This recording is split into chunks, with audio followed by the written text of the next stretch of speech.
Tears of the Kingdom might be a huge disappointment to the Zelda community. So in case you have been under a rock over the last couple weeks, my homie Anuma dropped a surprise announcement of roughly 10 minutes of gameplay from the sequel to Breath of the Wild Tears of the Kingdom.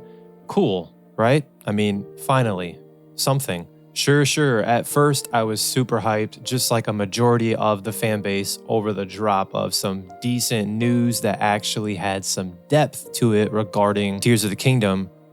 But after the initial hype died down and I collected my thoughts, and of course after rewatching the gameplay multiple times, I'm honestly disappointed, maybe even a little worried about what was shown.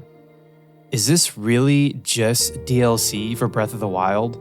Was my biggest fear for Tears of the Kingdom coming true? After watching the gameplay, it just might. Everything that was shown was literally the exact same as Breath of the Wild.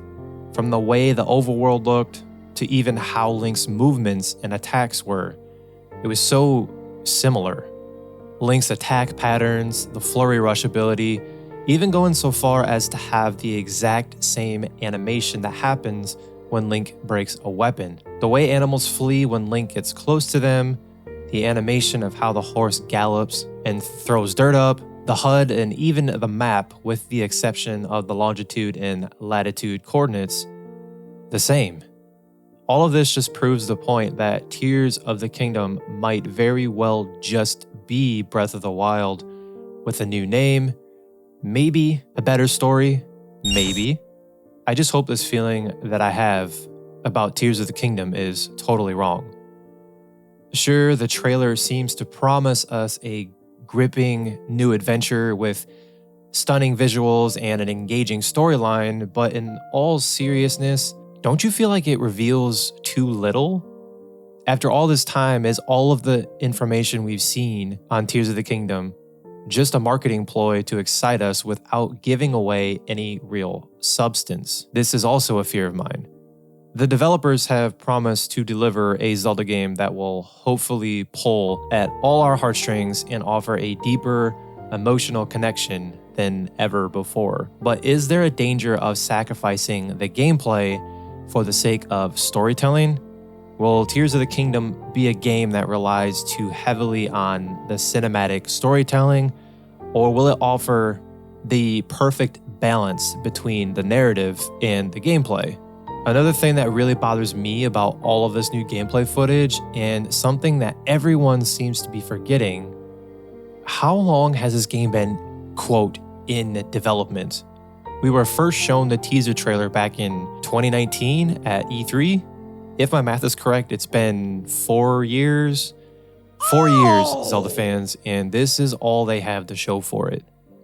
Quite literally a rebrand of Breath of the Wild. Or so it seems.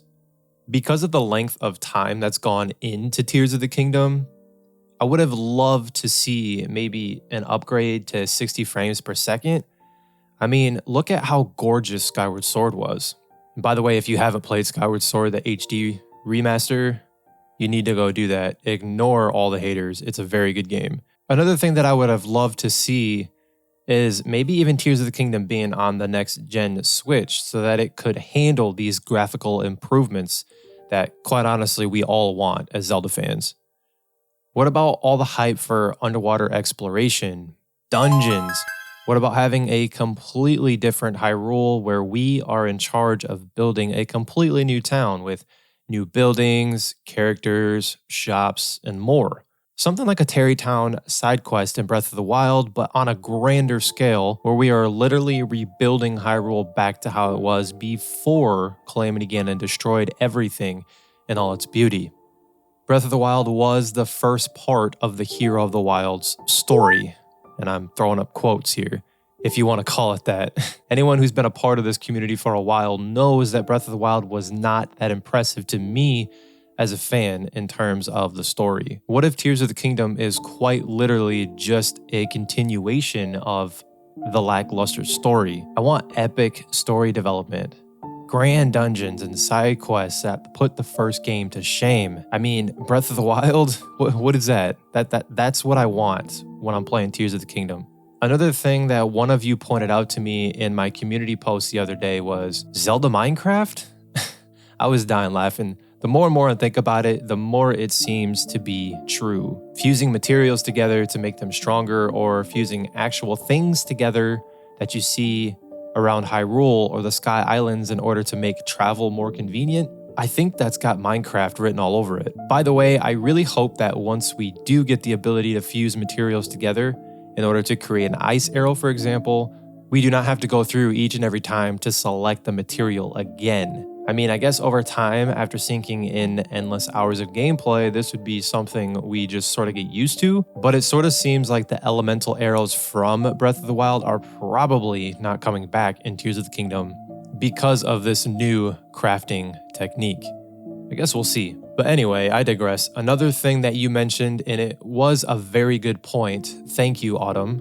Which, by the way, make sure you are subscribed to All Things Zelda so that you have access to these amazing conversations over on the community tab with like-minded individuals with a passion for the Zelda series. But to Autumn's point, what if this is the end of traditional Zelda games? Is Nintendo actually scared to switch things back to how things used to be because of all the success of Breath of the Wild and how many new Zelda fans were introduced to the franchise? Are they afraid to lose that fan base? If you think about things with an open mind, it definitely makes sense. Breath of the Wild was such a popular Zelda game, and it brought in so many new fans that it's actually crazy to think about. I personally believe Nintendo could do both. They could blend the two. They could please both parties by adding dungeons, adding the underwater exploration, all of that stuff that veteran fans of the series want so bad, all the while keeping that open world aspect that the newcomers loved and that Breath of the Wild nailed. I guess the question then would be, could the original Switch handle all of this? There's just so many unanswered questions that I need answered, and I know for sure I am not the only one who feels this way about Tears of the Kingdom. Now, I want to make sure that I am crystal clear here. I want more than anything to be proven wrong. I want to be in shock and awe of this game. I hope I am wrong about everything we are discussing today. If I am, I promise you there will be a dedicated video titled Tears of the Kingdom, I was wrong. I am sorry. I have no issues admitting I was wrong. I never have, never will. Remember that it's dangerous to go alone, so watch this video next to nerd out on some more Zelda content from me. I'm D-Rock with All Things Zelda. Much love. Be the light. Join me on this Zelda video next.